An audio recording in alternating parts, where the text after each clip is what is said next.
Hello viewers, আসসালামু আলাইকুম। আজকে আপনাদের মাঝে যে গাড়ি নিয়ে আসছি, গাড়িটি হচ্ছে হোন্ডা ব্র্যান্ডের হোন্ডা গ্র্যান্ড ক্রিটা।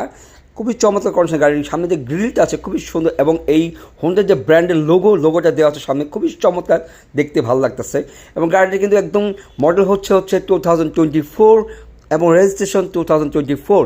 আর এটা অরিজিনাল মাইলেজ হচ্ছে অনলি 12,000। এবং গাড়িটি কিন্তু এতটাই সুপার ফ্রেশ কন্ডিশন আছে, লুক লাইক ব্র্যান্ড নিউ। কারণ গাড়িটা বেশি ইউজ হয় না, দেখেন এখন পর্যন্ত নতুন পলিটি দেওয়া আছে।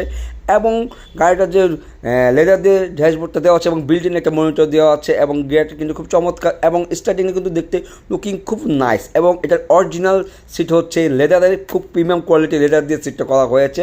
এবং একটা প্যারানমিক সানরুফ দেওয়া আছে, সানরুফ মনে দুটাই দেওয়া আছে। পিছনে খুবই সুন্দর জায়গা আছে। আমি যদি আপনাকে একটু ভালো করে বলতে চাই, হ্যাঁ দেখেন এখানে পিছনে দেখে আপনাদেরকে, দেখেন এখানে একটা খুব চমৎকার জিনিস আছে, সেটা হচ্ছে বোজের সাউন্ড সিস্টেম। বোজের সাউন্ড সিস্টেম মানে অসাম, খুবই বেস কোয়ালিটি খুব ভালো হবে। এবং পিছনে লেগ স্পেস খুব ভালো আছে, বসে আরাম পাবেন। এটা কিন্তু 7 সিটারের গাড়ি, পিছনে কিন্তু আরও 2টা সিট আছে। হ্যাঁ, আমি দেখাচ্ছি আপনাদেরকে। আর ব্যাক সাইডটা খুবই সুন্দর চমৎকার, কিটা দেওয়া আছে, দেখা খুবই সময়। আর এটা সিসি কিন্তু 1500, এবং এটা কিন্তু ডিজেল ইঞ্জিন। এবং গ্র্যান্ড কিটা কিন্তু ডিজেল ইঞ্জিন হয়, এটা অনেকে হয়তো জানেন বা অনেকে জানেও না, বাট আপনাকে বলে দিচ্ছি। এবং টায়ার এবং রিমটা কিন্তু খুব চমৎকার কন্ডিশনে আছে, টায়ার কন্ডিশন ভালো আছে। হ্যাঁ, আমাদের 16 হচ্ছে 7 রাস্তার আগে হলিডে ইনের পাশে।